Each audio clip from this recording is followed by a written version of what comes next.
Today, I'm making a roasted veggie and bacon sheet pan frittata.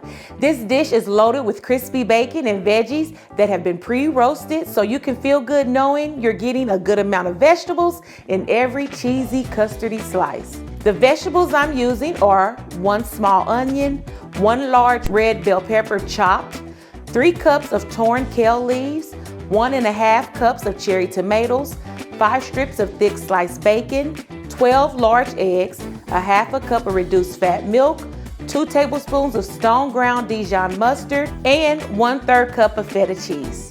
Now for the spices, I have 1 teaspoon of oregano, 1/2 teaspoon of garlic powder, 1/4 teaspoon of salt, and 1/2 teaspoon of crushed red pepper flakes. You don't have to use these, but if you want a little kick, go for it. First, I need to preheat the oven to 400 and spray my baking pan with cooking spray. Then, in a large bowl, toss the bell peppers, onion, kale, tomatoes with your olive oil and the salt and pepper. Spread it onto the pan and roast for 15 minutes until crisp and brown. The veggies are done, so now I'm going to reduce the oven to 350 and cook our bacon.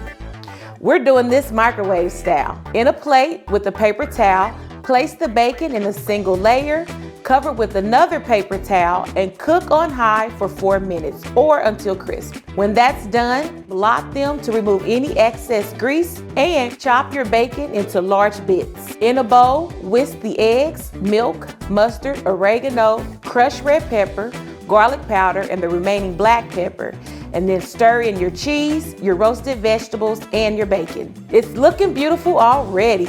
Pour the egg mixture onto your pan and bake for 20 minutes or until the eggs are set and it's lightly browned.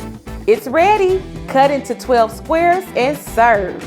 This frittata is so filling and perfect for any occasion, breakfast, dinner, or brunch. You can also customize it by adding your favorite vegetables or protein. Enjoy, and I will see you next time on Fresh Dish Foodie.